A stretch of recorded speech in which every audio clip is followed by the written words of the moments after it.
Good morning student. Last class तक हम लोग रिप्रोडक्शन चैप्टर में हम लोगों ने प्लांट में जो फर्टिलाइजेशन उसके बारे में डिस्कस कर रहे थे। तो हमने उसकी स्ट्रक्चर के बारे में पढ़ लिया था और हम लोगों ने पोलिनेशन तक के बारे में डिस्कस कर लिया था कि पोलिनेशन में जो पोलन ग्रेन है वो एंथर से स्टिग्मा तक मूव कैसे करते हैं। यहाँ तक हम लोग डिस्कस कर चुके थे। अब डिस्कस करना है कि एक बार पोलन ग्रेन एंथर से स्टिग्मा पर चले जाएंगे उसके बाद अब क्या होगा। इट मीन्स हमें डिस्कस करना है कि after pollination, post pollination event क्या क्या होते हैं। टोटली हमें डिस्कस करना है फर्टिलाइजेशन के बारे में कि प्लांट में जो हम लोग एंजियोस्पर्म पढ़ रहे हैं उसमें फ्लावर में रिप्रोडक्शन कैसे कंप्लीट होता है। ठीक है, तो स्ट्रक्चर हम लोग पहले डिस्कस कर चुके हैं। अब हमें सिर्फ फर्टिलाइजेशन के बारे में डिस्कस करना है। ठीक है, हमारा टॉपिक था fertilisation in plant, reproduction in plants.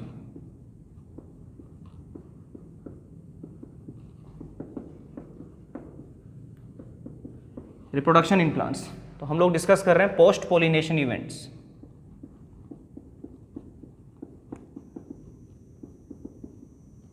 Post pollination events कि आफ्टर पोलिनेशन प्लांट में क्या होगा। तो डिस्कस करते हैं। हम लोग स्ट्रक्चर के बारे में पहले ही पढ़ चुके हैं। तो अब हमें डिस्कस करना है कि मान लीजिए हम लोगों ने डिस्कस किया था कि जो स्ट्रक्चर थी फीमेल रिप्रोडक्टिव सिस्टम में, उसमें पोलन ग्रेन यहाँ तक पहुँच गई, इट मीन्स स्टिग्मा तक। अब इन पोलन ग्रेन्स को कहाँ तक पहुँचना है, ओव्यूल तक, सो दैट फर्टिलाइजेशन कंप्लीट हो। तो यहाँ से क्या बनना स्टार्ट होगा, अब पोलन ट्यूब। ठीक है, पोलन ट्यूब यहाँ से बनना स्टार्ट होगी और इस पोलन ट्यूब की जो रीच होगी वो पोलन ट्यूब कहाँ तक पहुँचना चाहती है, ओव्यूल तक। बहुत सारी पोलन ट्यूब्स बनना स्टार्ट होगी अलग अलग पोलन ग्रेन से। सक्सेसफुली एक पोलन ट्यूब वहाँ तक पहुँचेगी। कीमोट्रोपिक मूवमेंट आप लोग पढ़ चुके हैं, उसके थ्रू वो यहाँ तक पहुँच जाएगी। अब इस पोलन ट्यूब में दो मेल गैमिट फ्लो कर रहे हैं। डिस्कस किया था हम लोगों ने कि जब हम लोग पोलन ग्रेन की बात करते हैं उसमें नंबर ऑफ मेल गैमिट कितने होते हैं, दो। तो मेल गैमिट यहाँ पर मूव कर रहे हैं टुवर्ड्स द ओव्यूल। अब इस ओव्यूल की स्ट्रक्चर हम लोगों ने डिस्कस की थी। तो इस ओव्यूल में जो सेंटर में अगर हम लोग डिस्कस करें तो जो स्ट्रक्चर है उसको बोलते हैं फीमेल गैमिटोफाइट या एम्ब्रियोसेक। तो इसमें नंबर ऑफ सेल्स हम लोगों ने डिस्कस की। 3 सेल्स यहाँ ऊपर थी, 2 पोलर न्यूक्लियाई सेंटर में और 3 सेल यहाँ पर नीचे। यह है फीमेल गैमिटोफाइट या एम्ब्रियोसेक। अब यहाँ पर जब पोलन ट्यूब पहुँचेगी तो उस पोलन ट्यूब में नंबर ऑफ मेल गैमिट कितने हैं, 2 मेल गैमिट यहाँ पर पहुँचेंगे। अब इस स्ट्रक्चर को जिसको बोलते हैं फीमेल गैमिटोफाइट या एम्ब्रियोसेक, ये किस तरीके की स्ट्रक्चर है, कहाँ पर लोकेटेड, ये ओव्यूल के अंदर। ये किस तरीके की स्ट्रक्चर है, तो इसमें टोटल नंबर ऑफ सेल कितनी है, 7 cell. Total number of cell कितनी है, 7। बट न्यूक्लियस कितने हैं, 8 न्यूक्लियस। सेल कितनी है, 7, बट न्यूक्लियस कितने हैं, 8। 1 2 3, 3 सेल्स ऊपर, 1 2 3, 3 नीचे, 6 और एक सेंटर वाली सेल। टोटल सेल कितनी हो गई, 7। और न्यूक्लियस 8 क्यों है, 1 2 3 4 5 6 7 8। तो एक ऐसी स्ट्रक्चर जिसमें 7 सेल है बट न्यूक्लियस कितने हैं, 8। यहाँ पर ये जो न्यूक्लियस है, this one, it is called as polar nuclei. इसको बोलते हैं पोलर न्यूक्लियाई। और ये जो सेल है ये है female gamete. Female gamete. Number of chromosome की बात करें, ये जो स्ट्रक्चर बनी है आफ्टर मियोसिस बनी है। सेल डिवीजन कौन सा हुआ है, मियोसिस। और मियोसिस में क्रोमोसोम नंबर कितने रह जाते हैं एक सेल के अंदर, हाफ। तो n नंबर मान लेते हैं, कोई वेरिएबल, क्योंकि प्लांट अलग अलग टाइप के होते हैं, अलग अलग क्रोमोसोम नंबर हो सकता है, मान लेते हैं n। और जो मेल गैमिट यहाँ लिखे हुए हैं, 2 मेल गैमिट हैं। ईच मेल गैमिट में भी क्रोमोसोम नंबर कितना रहेगा, n। नंबर में कितने हैं मेल गैमिट, 2, पर क्रोमोसोम नंबर ईच में कितना है, n। अब फर्टिलाइजेशन की बात करें कि फर्टिलाइजेशन कैसे हो रही है।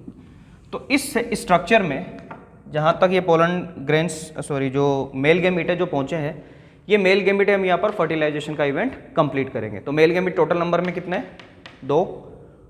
अब ये 2 मेल गैमिट काम के आने वाले हैं उसके बारे में डिस्कस करते हैं। ठीक है, तो 1 male gamete will fuse with female gamete. यह है मेल गैमिट और यह है female gamete. One male gamete will fuse with female gamete, this one. इससे फ्यूज होगा और जो स्ट्रक्चर बनेगी आफ्टर फ्यूजन और after fertilisation, it is called as zygote. क्या बनेगा? Zygote, which is a single cell structure. But इसमें number of chromosome कितने रहेंगे? 2n। वाई? बिकॉज n और n मिलकर अब कितना बना लेगा? 2n। नॉर्मल जो सेल्स होती हैं, नॉर्मल सेल्स बॉडी में, उसमें कितने नंबर ऑफ क्रोमोसोम रहते हैं? 2n। n वेरिएबल है। जायगोट सिंगल सेल स्ट्रक्चर होता है, इसमें डिवीजन चलता रहेगा, ठीक है, क्योंकि सिंगल सेल नहीं होगा। जैसे आप लोग सिंगल सेल बनी है, अभी कंटिन्यूसली डिवाइड करेगी सो दैट क्या बन सके? एम्ब्रियो बन सके। तो अब इसमें कंटिन्यूसली डिवीजन चलेगा और एक एम्ब्रियो बनेगा, विच is a multi cellular structure. Continuously क्या करता रहेगा? डिवाइड करेगा, रिपीटेटिव डिवीजन होते रहेंगे।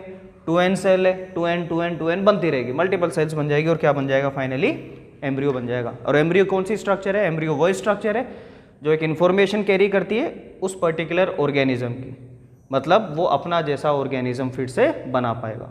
ये एम्ब्रियो फिर से वही प्लांट बनाने की कैपेबिलिटी रखता है। ये तो हुआ एक फर्टिलाइजेशन। हमारे पास नंबर ऑफ मेल गैमेट कितने थे? 2।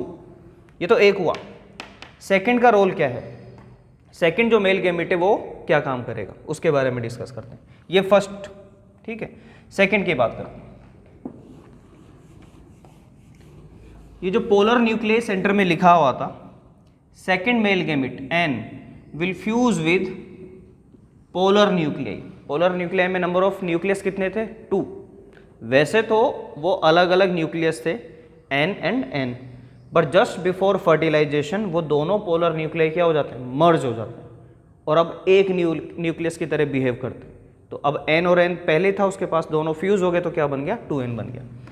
तो n + 2n ये मेल गैमेट है और ये थे पोलर न्यूक्लियाई जो फ्यूज हो गए। इनके फ्यूजन से क्या बनेगा? एक सेल बनेगी जिसमें नंबर ऑफ क्रोमोसोम कितने हैं? 3n, ठीक है। ये है एंडोस्पर्म को बनाने वाली सेल। इसमें भी कंटिन्यूसली डिवीजन होते रहेंगे और फाइनली क्या बन जाएगा? एंडोस्पर्म बन जाएगा, विच is a nutritive medium. Nutritive medium बनेगा, एक एंडोस्पर्म बन जाएगा। मेल गैमेट जो दूसरा मेल गैमेट था और पोलर न्यूक्लियाई के फ्यूजन से। तो दो फर्टिलाइजेशन दिख रहे हैं, एक ये वाला और एक ये। मेल और फीमेल गैमेट के मिलने से जायगोट, देन एम्ब्रियो। इस एम्ब्रियो के पास वो इंफॉर्मेशन है जो एक नया प्लांट बना सकती है। Male gamete, polar nuclei, 3n condition बनी है। ट्रिप्लोइड सेल बोलते हैं इसको। नॉर्मली हम लोग ऐसी सेल्स नहीं पढ़ते, ठीक है, ट्रिप्लोइड सेल बोलते हैं। और अब इससे क्या बन जाएगा? Multi cellular structure which is endosperm. Nutritive medium की एम्ब्रियो को क्या प्रोवाइड करेगी? न्यूट्रिशन प्रोवाइड करेगी। तो यहाँ पर फर्टिलाइजेशन आपको 2 बार दिख रहा है, एक ये वाला और एक ये। इसको बोला जाता है double fertilisation. This is called as double fertilisation. इसको क्या बोलेंगे? डबल फर्टिलाइजेशन, बिकॉज फर्टिलाइजेशन कितनी बार हुआ है? 2 टाइम, ठीक है। याद रखना इंपॉर्टेंट चीज़ है, इसको क्या बोला जाता है? Double fertilisation. के एंजियोस्पर्म में फर्टिलाइजेशन कितनी बार हुआ है? 2 बार, क्योंकि नंबर ऑफ मेल गैमेट कितने थे? 2। और ये जो कंडीशन है, ये वाली, दिस वन, यहां पर जो फ्यूजन हुआ है, फ्यूजन मतलब फर्टिलाइजेशन की बात कर रहे हैं, ये किस तरीके से हुआ है? n + 2n और बना क्या है? 3n। इसको क्या बोला जाता है? Triple fusion. इसको बोलते हैं ट्रिपल फ्यूजन। n + 2n मिलके क्या बना रहे हैं? 3n condition. This is called as triple fusion. तो अल्टीमेटली क्या हुआ? एम्ब्रियो बन गया, उसको न्यूट्रिशन प्रोवाइड करने के लिए एंडोस्पर्म बन गया। एंडोस्पर्म का एग्जांपल अगर हम लोग देखें तो जो नारियल पानी हम लोग बोलते हैं ना, कोकोनट मिल्क, वो बेसिकली किसका एग्जांपल होता है? एंडोस्पर्म। न्यूट्रिटिव होता है वो, ठीक है। वो जो पानी हम लोग पी रहे होते हैं वो पूरा प्योरली क्या होता है? एंडोस्पर्म। वो न्यूट्रिटिव मीडियम, ठीक है, न्यूट्रिशन प्रोवाइड करते हैं। तो इस तरीके से fertilisation post pollination event complete हो जाता है। एम्ब्रियो बन गया और एंडोस्पर्म बन गया। आफ्टर फर्टिलाइजेशन क्या होगा? जैसे फर्टिलाइजेशन कंप्लीट होगा, अब यहाँ पर जो भी हम लोग फीमेल रिप्रोडक्टिव स्ट्रक्चर की बात कर रहे थे उसके मॉडिफिकेशन पढ़ लेते हैं। अब आफ्टर फर्टिलाइजेशन जो ओव्यूल था, it will convert into seed. Ovule क्या बना लेगा? सीड बना लेगा, ठीक है। और जो ओवेरी थी वो किस में कन्वर्ट हो जाएगी? फ्रूट में, ठीक है। मतलब कि वो जो स्ट्रक्चर अभी बनाई थी, यहाँ जो ओव्यूल था ये तो किस में कन्वर्ट हो गया, सीड में, और ये जो स्ट्रक्चर है ये किस में कन्वर्ट हो गई, फ्रूट में, और फ्रूट के अंदर क्या आ गया, सीड बन गया, ठीक है। तो इस तरीके से सीड का फॉर्मेशन एंड फ्रूट का फॉर्मेशन हो जाएगा। अगर हम लोग सीड की बात करें तो सीड में हम लोग अगर एग्जांपल ऐसे ही नोट कर लें कि ठीक है, हम लोग किसी डाइकोट की बात कर लेते हैं, पी की बात कर लेते हैं, ठीक है। तो यहाँ पर आपने देखा होगा, नोटिस किया होगा, दो स्ट्रक्चर होती है, डाइकोट है ये, इसमें दोनों हम लोग जो मटर की बात कर रहा हूँ मैं, इन दोनों स्ट्रक्चर को हम लोग खा लेते हैं, ठीक है। तो ये जो स्ट्रक्चर है इनको क्या बोला जाता है, कोटिलेडन्स। ये न्यूट्रिटिव मीडियम है, ये भी अगेन एम्ब्रियो को क्या प्रोवाइड करते हैं, न्यूट्रिशन। और यहाँ पर कहीं टिप पर क्या होता है, एम्ब्रियो। तो सीड क्या है, सीड बेसिकली वो स्ट्रक्चर है जिसमें एम्ब्रियो है, बट सीड में न्यूट्रिटिव वैल्यू भी होती है, सीड में क्या होता है, न्यूट्रिशन भी होता है, सो दैट वो एम्ब्रियो को क्या कर सके, अगर हम लोग उसको सीड को सोइल में लगाए तो वो जर्मिनेट करवा सके। तो जर्मिनेशन जब करेगा सीड तब उसको न्यूट्रिशन चाहिए होगा, और न्यूट्रिशन कौन प्रोवाइड कर देगा, कोटिलेडन्स। तो इस तरीके से ओव्यूल तो इसमें कन्वर्ट हो गया, कोटिलेडन्स न्यूट्रिशन प्रोवाइड कर देंगे। एम्ब्रियो की बात करें, इस एम्ब्रियो के दो पार्ट हैं। एम्ब्रियो बेसिकली सीड में से अगर हम लोगों से पूछे कि जर्मिनेशन में प्लांट बनाएगा कौन, ये दोनों स्ट्रक्चर प्लांट नहीं बना रही, बेसिकली वो एम्ब्रियो ही वो स्ट्रक्चर है जो क्या बनाने वाला है, प्लांट।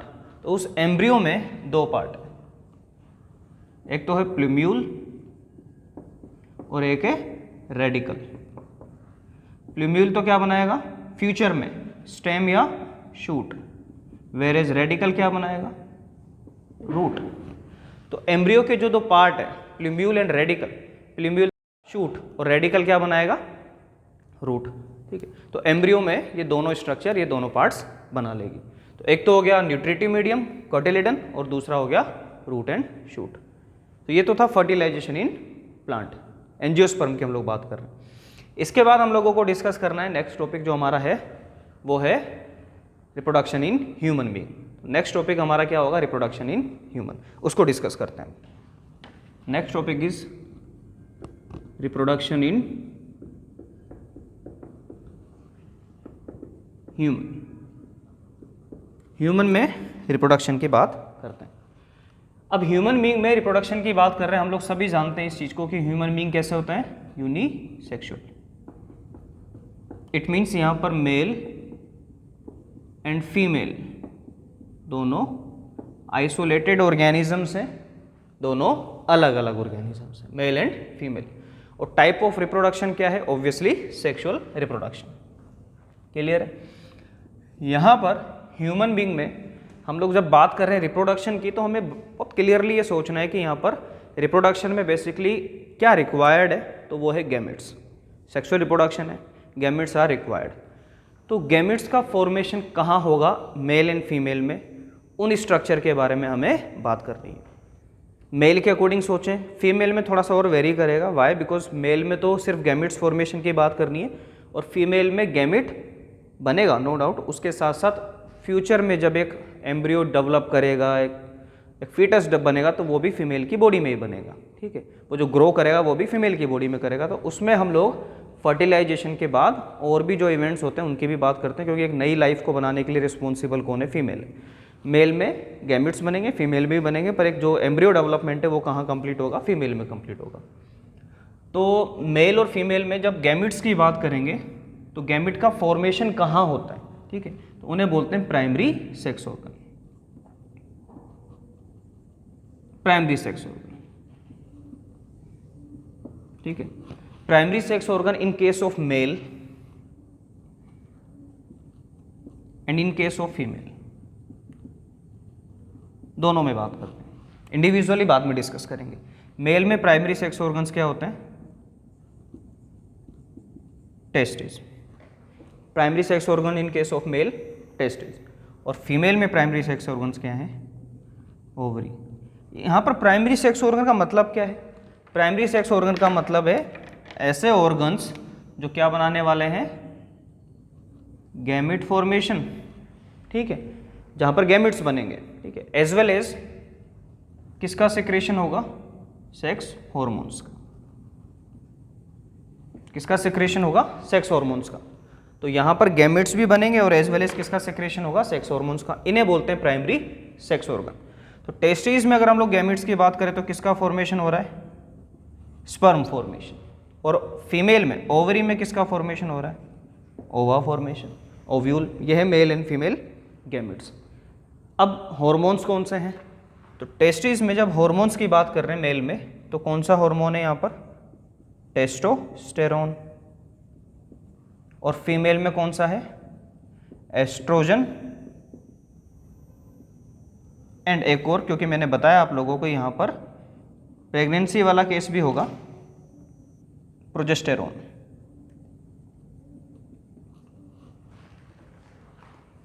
ठीक है, दो हैं, प्रोजेस्टेरोन एंड एस्ट्रोजन। ये दो हैं हार्मोन, किस में है, फीमेल में, और टेस्टोस्टेरोन किस में है, मेल में। क्लियर है। नाउ ये हार्मोन्स कौन बनाएगा क्या, ये हम लोग बाद में डिस्कस करेंगे। तो प्राइमरी सेक्स ऑर्गन फीमेल में, सॉरी मेल में टेस्टिस एंड फीमेल में ओवरीज। यहाँ स्पर्म फॉर्मेशन होगा और टेस्टोस्टेरोन का सिक्रेशन होगा, यहाँ ओवा एंड इन दो हार्मोन्स का सिक्रेशन होगा। ठीक है, पर ये गैमेट का फॉर्मेशन कब होगा, मतलब कि कोई भी जब न्यूबॉर्न बेबी है, ठीक है, मेल और फीमेल जो वटेवर, उस केस में कब स्टार्ट होगा ये गैमेट फॉर्मेशन। ठीक है, क्या इनिशियली स्टार्ट हो जाता है, ठीक है, उसकी भी कंडीशन अलग अलग है। और ये हार्मोन्स का सिक्रेशन कब बढ़ने लगता है तो उसकी भी कंडीशन अलग अलग है। ठीक है, तो एक चीज़ तो है कि गैमेट का फॉर्मेशन हुआ, और जब ये फॉर्मेशन स्टार्ट होता है उस कंडीशन को क्या बोला जाता है, प्यूबर्टी। प्यूबर्टी मतलब एक ऐसी एज जहाँ पर गैमेट फॉर्मेशन क्या हो जाता है, स्टार्ट हो जाता है, या फिर जो जेनेटल ऑर्गन्स हैं वो फंक्शनल हो जाते हैं। ठीक है, वो फंक्शनल हो जाते हैं, वो अपना काम करना स्टार्ट कर देते हैं। ठीक है, कौन सी एज है, puberty, age at which sexual organs becomes functional, वो अपना काम करना स्टार्ट कर देते हैं। कौन से ऑर्गन्स, ओवा का फॉर्मेशन, मैच्योरेशन एंड उसको रिलीज करना, एंड स्पर्म का फॉर्मेशन, ये काम स्टार्ट हो जाता है। ठीक है, तो वो कौन सी एज है, प्यूबर्टी। फीमेल में ये एज अप्रॉक्सीमेट, क्योंकि ये नर्वस सिस्टम से कंट्रोल हो रही है ऑलमोस्ट। ठीक है, तो यहाँ पर मेल में पिट्यूटरी ग्लैंड का रोल है। ये एज हो सकती है समथिंग 13 से लेकर 15 एज तक मेल में। ये वो एज होगी, वेरिएशन पॉसिबल है, ये वो एज है जब यहाँ पर स्पर्म फॉर्मेशन स्टार्ट हो जाएगा। इससे पहले रिप्रोडक्शन नहीं हो सकता ऑब्वियसली, क्योंकि गैमेट का फॉर्मेशन नहीं हो रहा है। फीमेल में ये एज हो सकती है 12 to 14। ठीक है, 12 to 14। फीमेल में सेक्सुअल मैच्योरिटी मेल के कंपैरिजन में थोड़ा सा पहले होती है। ठीक है, तो ये वो एज है जब यहाँ पर reproductive organs becomes functional, gamete formation as well as hormones का सिक्रेशन स्टार्ट हो जाएगा। ठीक है, तो ये वो एज है। अब इस एज पर ये हॉर्मोन्स काम करने स्टार्ट कर देते हैं। ठीक है, ये हॉर्मोन्स काम करना स्टार्ट कर देते हैं, फंक्शनल हो जाता है। ठीक है, गैमेट्स फॉर्मेशन स्टार्ट हो जाता है। पर इस एज पर जब ये सब कुछ होने लगता है तो इंडिविजुअल मेल एंड फीमेल की बॉडी में बहुत सारे चेंजेस आना स्टार्ट हो जाते हैं, ड्रास्टिक चेंजेस, अचानक से कुछ चेंजेस स्टार्ट हो जाते हैं, वेरिएशन आना स्टार्ट हो जाता है। क्यों, क्योंकि ये हॉर्मोन्स फंक्शनल हो जाते हैं। क्या क्या चेंजेस आने लग जाते हैं। ठीक है, तो उन चेंजेस को हम लोग क्या बोलते हैं, सेकेंडरी सेक्सुअल कैरेक्टर्स। तो ये जो हॉर्मोन्स हमने लिखे हुए हैं ये बेसिकली क्या कर रहे हैं, मेल एंड फीमेल में सेकेंडरी सेक्सुअल कैरेक्टर्स को कंट्रोल कर, as well as gamete formation तो हो रहा है नो डाउट, पर उसके साथ साथ सेकेंडरी सेक्सुअल कैरेक्टर्स, इस एज के बाद बहुत सारे कैरेक्टर्स आने लगते हैं। जैसे मेल की बात करें तो वॉइस में चेंजेस आने लगेंगे, थोड़ा हैवी वॉइस हो जाएगी, पिच उसकी क्या हो जाएगी, लो पिच। इसके अलावा मस्कुलर ग्रोथ ज़्यादा होने लगेगी मेल में, बियर्ड फॉर्मेशन, ठीक है, ऐसा स्टार्ट हो जाएगा। इस तरीके से कुछ चेंजेस स्टार्ट हो जाएंगे मेल में। फीमेल की बात करें तो वॉइस कैसी रहेगी, हाई पिच पे, तो हैवी नहीं रहती, उसका पिच ज़्यादा होता है, शार्प वॉइस होती है। ठीक है, मेमरी ग्लैंड्स, वॉइस चेंजेस तो उसमें भी होंगे। मेमरी ग्लैंड्स का development,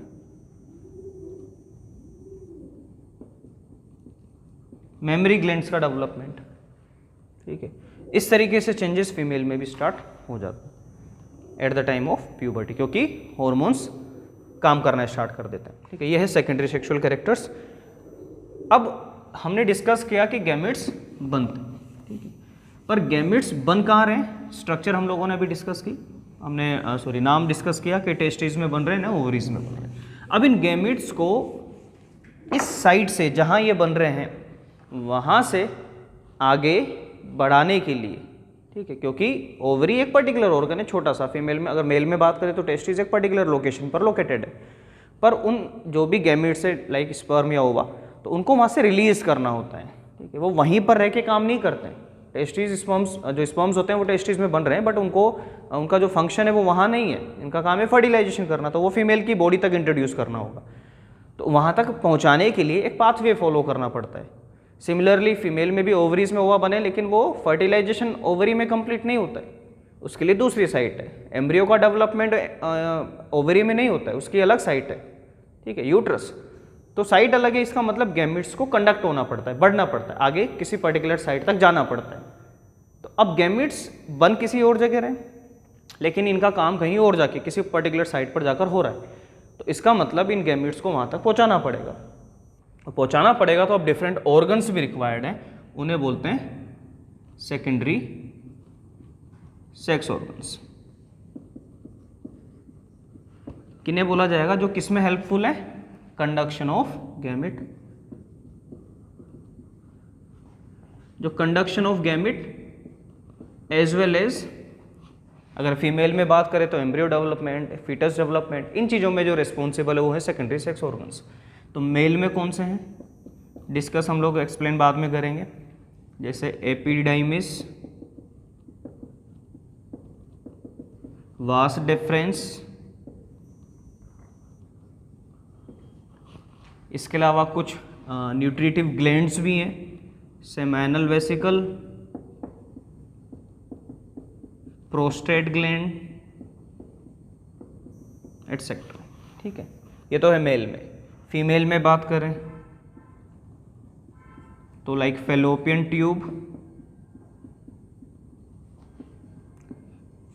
tube, uterus, cervix, vagina, ये सब फीमेल में सेकेंडरी सेक्सुअल ऑर्गन्स हैं। ये वो ऑर्गन्स हैं जो गैमेट फॉर कंडक्शन में एज वेल एज अगर फीमेल की बात करें तो फीटस डेवलपमेंट में हेल्प कर रहे हैं। अब इन जो स्ट्रक्चर्स हैं इनका डेवलपमेंट किन हॉर्मोन्स की प्रेजेंस में हो रहा है, ये जो स्ट्रक्चर्स हैं ये भी बेसिकली किस हॉर्मोन्स की प्रेजेंस में डेवलप कर रही हैं, तो वो हॉर्मोन्स हम लोगों ने डिस्कस कर लिए। इनका जो डेवलपमेंट है वो किसकी प्रेजेंस में होगा, sex hormones.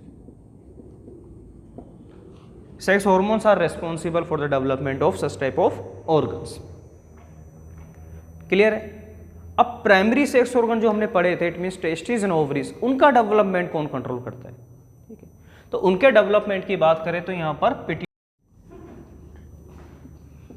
Pituitary gland is responsible. Pituitary gland किसको कंट्रोल कर रही है, प्राइमरी सेक्स ऑर्गन्स को। और प्राइमरी सेक्स ऑर्गन्स किसको कंट्रोल कर रहे हैं, सेकेंडरी सेक्स ऑर्गन्स को। समझ रहे हो। तो जो सेक्सुअल मैच्योरिटी है, प्यूबर्टी जो है, वो इनडायरेक्टली किससे भी रिलेटेड है, pituitary gland as well as hypothalamus also, जो हम लोग कंट्रोल एंड कोऑर्डिनेशन में डिस्कस किया। तो pituitary gland, hypothalamus, they are responsible for development of primary sex organs, it means testis and ovaries. And secondary sex organs की जो development है वो कौन कंट्रोल कर रहा है, प्राइमरी सेक्स ऑर्गन्स, क्योंकि वो क्या रिलीज कर रहे हैं, हॉर्मोन्स। समझ रहे हो। तो इस तरीके से कंट्रोल होती हैं चीज़ें। तो ये तो हमने अभी जनरल चीज़ें डिस्कस की हैं। अब हम लोगों को इंडिविजुअल पढ़ना है, male reproductive system and female reproductive system. तो स्टार्ट करते हैं पहले male reproductive system.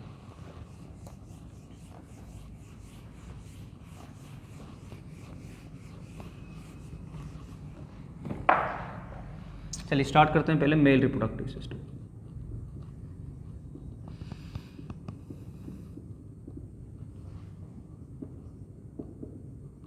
Male reproductive system, तो हमने ये चीज़ें डिस्कस कर ली पहले कि प्राइमरी सेक्स ऑर्गन्स यहाँ पर क्या हैं, टेस्टिस। इनकी स्ट्रक्चर की बात करें, सबसे पहले वन पेयर है, one pair testis are present in male and outside the body cavity located कहाँ है, outside the body cavity, body की कैविटी से बाहर लोकेटेड है। Testis are located outside the body cavity in a pouch like structure, in a muscular pouch like structure called as scrotum. Testes are located outside the body cavity in a pouch like structure, in a muscular pouch like structure called as scrotum. तो वहां पर located है, slightly pinkish colour के हैं, one pair है और outside the body cavity located है। But why they are located outside the body cavity? Because the temperature of our body is average normal value is 37 degree centigrade, but sperm is the smallest cell, इस temperature पर मे भी उनका development possible नहीं है। अगर body की cavity में रहते तो इनका टेम्परेचर कितना रहता, 37 डिग्री सेंटीग्रेड, पर इस टेम्परेचर पर स्पर्म का जो डेवलपमेंट है वो पॉसिबल नहीं है, that's why they are located outside the body cavity. और इन स्क्रोटम का जो टेम्परेचर है 1 to 3 degree centigrade lower than body temperature, इनका जो टेम्परेचर है वो 1 to 3 डिग्री सेंटीग्रेड लोअर है, किससे, बॉडी टेम्परेचर से। इस टेम्परेचर पर इनका डेवलपमेंट एंड मैच्योरेशन पॉसिबल है। ये इंपॉर्टेंट चीज़ है, इंपॉर्टेंट क्वेश्चन है, बोर्ड में पूछा जा चुका है। Why the temperature of testis are lower than the body temperature? Because अगर ये टेम्परेचर कम नहीं होगा तो फिर sperm formation and maturation is not possible, that's why testis are located outside the body cavity. Clear है? तो ये स्ट्रक्चर की बात है। अब यहाँ पर जो हम लोग डिस्कस कर रहे थे कि गैमेट्स का फॉर्मेशन होता है, बट वो कहाँ होता है वो डिस्कस करना पड़ेगा। तो टेस्टिस के अगर स्ट्रक्चर की बात करूँ मैं, डायग्राम मेल रिप्रोडक्टिव सिस्टम को हम लोग बाद में पढ़ेंगे। तो ओवल शेप स्ट्रक्चर है, ओवल शेप, ठीक है, ओवल शेप स्ट्रक्चर। और यहाँ ईच टेस्टिस कुछ कंपार्टमेंट में डिवाइडेड है, बहुत सारी लोब्स में डिवाइडेड है। Each lobe is called as testicular lobule, बहुत सारे कंपार्टमेंट में डिवाइडेड है, उसको बोलते हैं टेस्टिकुलर लोब्यूल। और हर कंपार्टमेंट में कुछ डक्ट हैं, हर कंपार्टमेंट में कुछ ट्यूब्स हैं। ये ट्रांसफर सेक्शन पढ़ रहे हैं हम लोग, ठीक है। तो हर कंपार्टमेंट में कुछ डक्ट हैं, इन डक्ट को बोलते हैं सेमिनिफेरस ट्यूब्यूल। इन डक्ट्स को क्या बोलते हैं, सेमिनिफेरस ट्यूब्यूल्स। ये जो ट्यूब्स हैं, हम लोग इस तरीके से सेक्शन वाइज पढ़ रहे हैं, वरना ये अदरवाइज ट्यूब्स हैं। ये जो ट्यूब्स हैं बेसिकली यही वो ट्यूब्स हैं जो किसका फॉर्मेशन करती है, स्पर्म फॉर्मेशन। हम लोग रिप्रोडक्शन में दो ही चीज़ें डिस्कस कर रहे हैं, gamete formation and hormone secretion.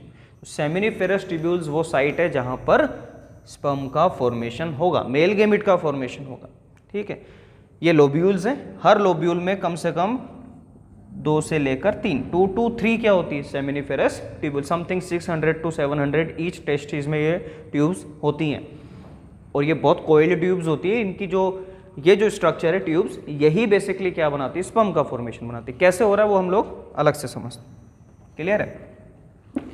तो अब मैं ईच लोब की अगर बात करूं, सिंगल लोब की, तो फिर पढ़ते हैं कि कैसे स्पर्म फॉर्मेशन हो रहा है। सिंगल लोब की बात करेंगे। सिंगल लोब में मान लीजिए ये एक सेमिनिफेरस ट्यूब्यूल है, 2 से 3 होती, चलो अपन बना लेते हैं, 3 बना लेते हैं, मैक्सिमम 3 एंड देन 2। इसकी जो इनर मेम्ब्रेन है, ये जो इनर मेम्ब्रेन है, सेमिनिफेरस ट्यूब्यूल्स हैं, ये जर्मिनल एपिथीलियम है, जर्मिनल एपिथीलियम। जर्मिनल एपिथीलियम का मतलब एक ऐसी एपिथीलियम जो बाय डिवीजन क्या बनाएगी, स्पर्म फॉर्मेशन करेगी। ये क्या बनाती है, स्पर्म। जर्मिनल एपिथीलियम की सेल्स बाय मियोसिस डिवाइड होगी और क्या बनाएगी, स्पर्म फॉर्मेशन करेगी। क्लियर है। जब स्पर्म्स बनेंगे तो इनको न्यूट्रिशन भी चाहिए होगा, तो यहाँ पर बीच बीच में कुछ ओपन एंडेड सेल्स भी हैं, जिनके जो टिप वाले पार्ट है वो ओपन है, कुछ ऐसी सेल्स भी यहाँ पर लोकेटेड है। These cells are called as Sertoli cells. These cells are called as Sertoli cells. इन सेल्स में जो स्पर्म्स होंगे वो हेड के थ्रू अरेंज कर जाएंगे सो दैट न्यूट्रिशन मिले और वो फर्दर मैच्योर होना स्टार्ट हो। डिवाइड करेगी ये सेल्स, स्पर्म्स बनेंगे, उनको न्यूट्रिशन चाहिए, तो ये नर्स सेल्स क्या होती है, इनको न्यूट्रिशन प्रोवाइड करती है। जैसे जैसे वो मैच्योर होते चले जाएंगे वो यहाँ पर रिलीज होना स्टार्ट हो जाएंगे इन डक्ट्स में, इन ट्यूब्स में, ठीक है। तो स्पर्म्स को न्यूट्रिशन कौन प्रोवाइड कर रहा है? Sertoli cells for maturation. That's why these cells are also called as nurse cell. इन्हें नर्स सेल्स भी बोलते हैं क्योंकि ये उसको न्यूट्रिशन या केयर एक तरीके से वो प्रोवाइड कर रही है। क्लियर है? ये सेमिनिफेरस ट्यूब्यूल्स इनको बनाना इतना नेसेसरी नहीं है, सेम चीज़ इनको यहाँ पर भी बनाई जा सकती है। अब इन सेमिनिफेरस ट्यूब्यूल्स के बीच बीच में, इन सेमिनिफेरस ट्यूब्यूल्स के बीच बीच में कुछ सेल्स और हैं, इनको बोलते हैं लेडिक सेल्स। इन सेमिनिफेरस ट्यूब्यूल्स के बीच बीच में कुछ सेल्स और हैं, these cells are called as Leydig cells. इनका काम क्या होता है? Secretion of testosterone. इनका काम क्या है? Secretion of testosterone. तो दो चीज़ें पढ़नी थी कि एक तो गैमेट कौन बना रहा है और दूसरा हार्मोन का सिक्रेशन कौन कर रहा है। तो गैमेट फॉर्मेशन तो कौन कर रहा है? Germinal epithelium, it mean seminiferous tubules. और सेमिनिफेरस ट्यूब्यूल्स के बीच बीच में जो लेडिक सेल्स है वो क्या रिलीज करती है? Testosterone hormone. इनको न्यूट्रिशन डेवलपमेंट के लिए कौन प्रोवाइड कर रहा है? Sertoli sales. ये है स्ट्रक्चर किसकी? Each compartment of testis, testicular lobule, ठीक है। तो ये सारी चीज़ें हो गई। अब स्पर्म का फॉर्मेशन हो गया, गैमेट बन गए, देन हार्मोन भी रिलीज हो गया। अब ये गैमेट आगे कैसे पहुंचेंगे? बिकॉज इनका जो इजेकुलेशन होगा, इनका जो इजेकुलेशन होता है वो यहाँ से नहीं होता। स्पर्म्स बन तो यार है, मैंने आपको बताया इनका काम कहीं और है, तो इनको इजेकुलेट करना होगा थ्रू पेनिस। तो वहाँ तक इनको कैसे पहुँचना होगा उसकी स्ट्रक्चर की बात करते हैं। ओवरऑल मेल रिप्रोडक्टिव सिस्टम में डायग्राम बना के देखते हैं, समझते हैं कि कौन कौन सी स्ट्रक्चर्स किस तरीके से अरेंज्ड हैं। चलिए तो डायग्राम बना के देखते हैं। तो टेस्टिस तो हम लोग समझ चुके हैं, तो उसको फिर से बनाने की ज़रूरत नहीं है। यहाँ स्क्रोटम है, आउटसाइड जो कवरिंग है इसकी पाउच लाइक फॉर्मेशन में अरेंज नहीं है, ठीक है। अब यहाँ पर एक हाईली कोइल्ड ट्यूब है जो स्पर्म्स को कलेक्ट करती है इनिशियली, और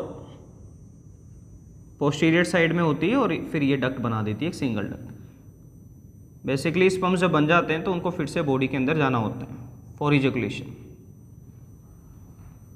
ये डक्ट जब यहाँ से जाएगी तो ये डक्ट अभी यहाँ पर हम लोग डिस्कस करें तो यहाँ पर कौन सी स्ट्रक्चर है? Urinary bladder.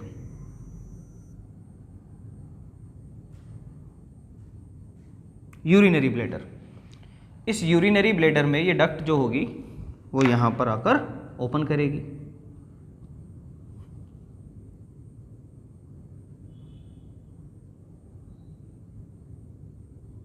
यहाँ पर, ठीक है। पर जब ये यहाँ पर ओपन करेगी तो इनिशियली इस डक्ट में यहाँ पर कुछ ग्लैंड्स भी हैं। ये यूरिनरी ब्लैडर है।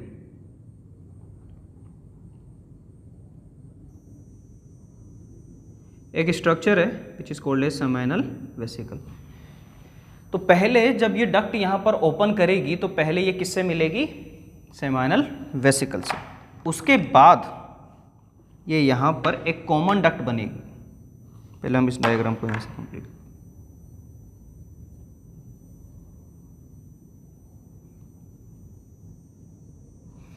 तो ये जो डक्ट थी, ये डक्ट पहले किसके साथ मिलेगी?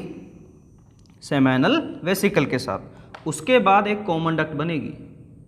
वो कॉमन डक्ट कहाँ खुलेगी? अभी ये वाली डक्ट और ये वाली डक्ट मिलके एक कॉमन डक्ट बनाएगी, और वो कहाँ खुल जाएगी?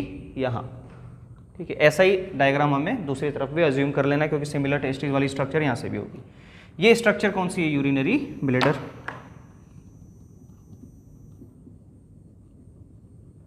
Urinary bladder. और ये स्ट्रक्चर है यूरेथ्रा, वो स्ट्रक्चर जहाँ से स्पर्म्स को इजेकुलेट करना है, ठीक है। ये स्ट्रक्चर सिमिलर वहाँ पर भी बनेगी, ये है सेमाइनल वेसिकल। एक चीज़ और बनानी है, वो है यहाँ पर एक स्ट्रक्चर और है,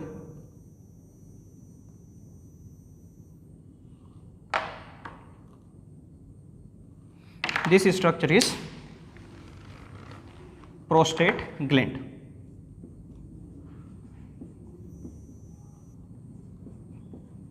this structure is prostate gland, ठीक है।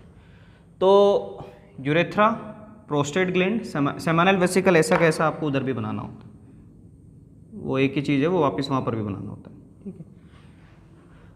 तो अब इन डक्ट का नाम लिखना स्टार्ट करते हैं कि कौन कौन सी डक्ट है। ये तो टेस्टिस हैं, हम लोग पहले ही पढ़ चुके हैं।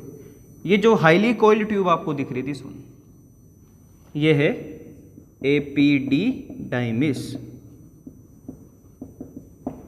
एपिडिडाइमिस, वास डिफरेंस, ये है वास डिफरेंस, ठीक है।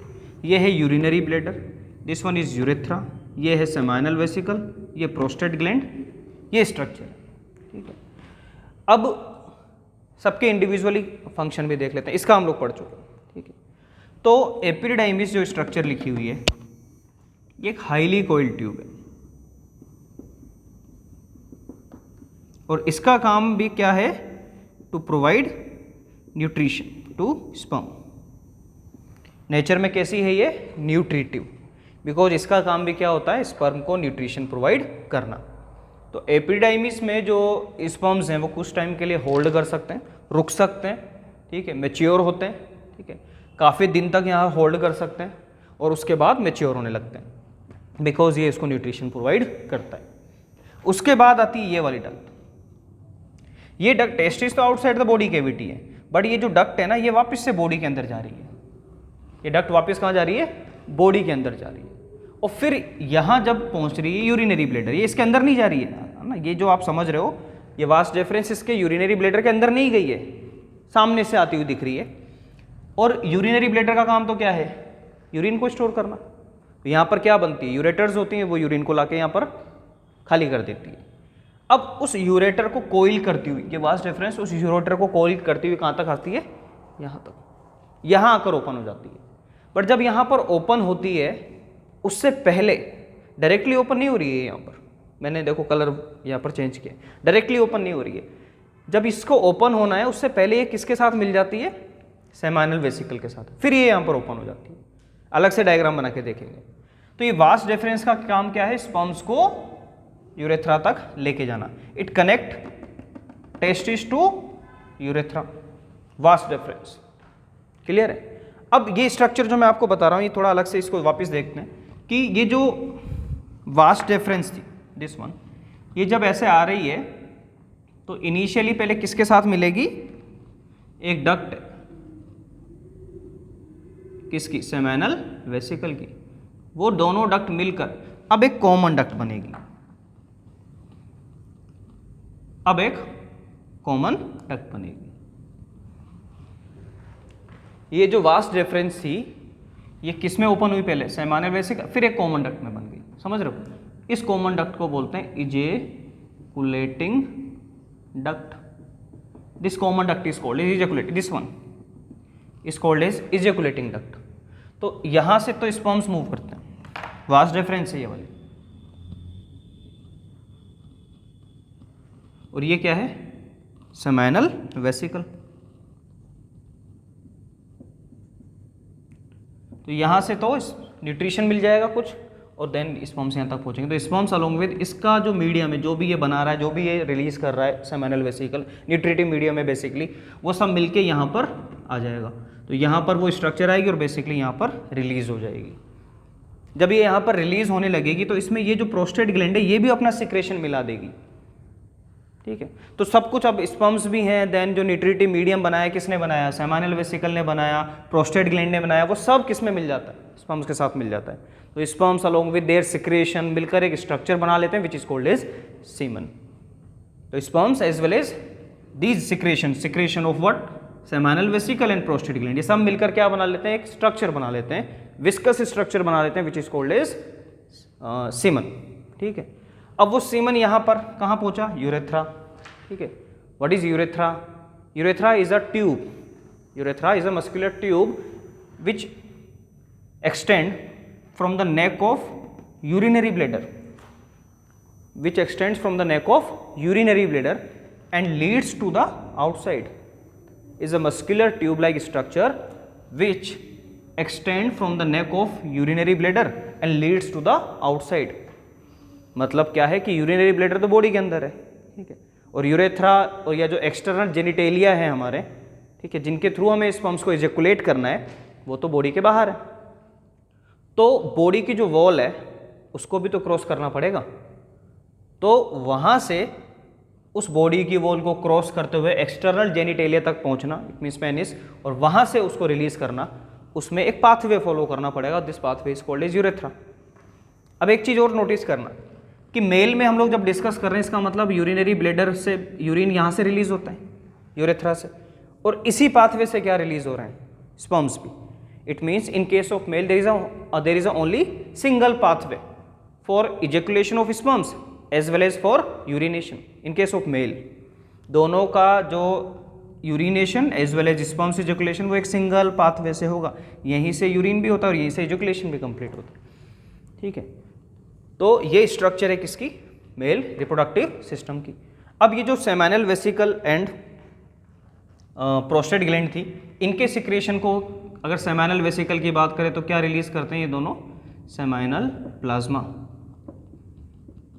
सेमाइनल वेसिकल का secretion as well as sperms दोनों को मिला के हम क्या बोल देते हैं, seminal secretion of prostate gland and secretion of seminal vesicle, इन ये न्यूट्रिटिव मीडियम है तो इसको बोलते हैं सेमाइनल प्लाज्मा।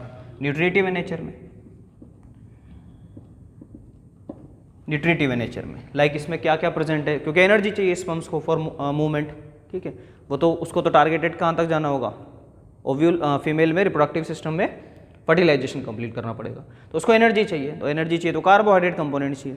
तो जैसे fructose is present in this nutritive medium, fructose is present, calcium is present, some acid phosphatase is also present, some enzymes are also present, तो काफ़ी सारी चीज़ें होती है, कैल्शियम इज देयर, तो ये सब सेमाइनल प्लाज्मा बना लेती है।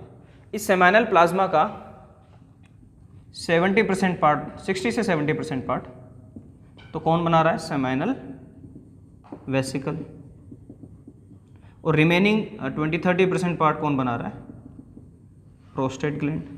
कुछ पार्ट, एक ग्लैंड और होती है which is called as Cowper's gland, वो यहाँ कहीं लोकेटेड है, वो भी कुछ पार्ट इसका बनाती है।